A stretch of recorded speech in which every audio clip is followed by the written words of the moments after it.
Help me how to change a background on TikTok. Video yathu ya lero tonisana mene tingasintire background pa TikTok. Ndio kubanga kwake nkosavuta. Mosana nthawi tent yambe. Ngasina pange follow tent pange follow.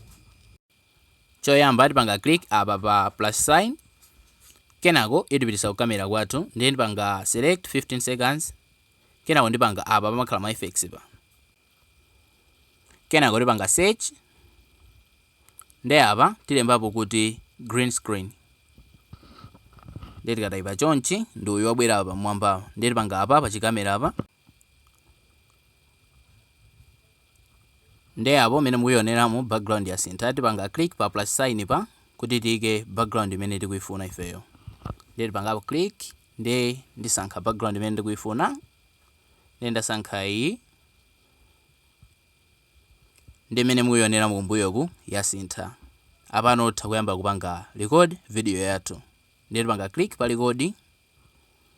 Apa mene mukuyionera ikupanga record background itasintha. Apa ndiye kuti imakhala kuti yamaliza. Ndiye tisangopanga panchongepa. Ndiye kuti zili ndi ife kupanga next kuti tiposte apo ayi kungoyipanga save. Ndiye ngati mufuna kuti ma videos ngati amene wasamakuphonyeni kumbukirani kupanga follow. Tentonanso ku video yotsatira ngati ndi funso tentifunse kupanga comment.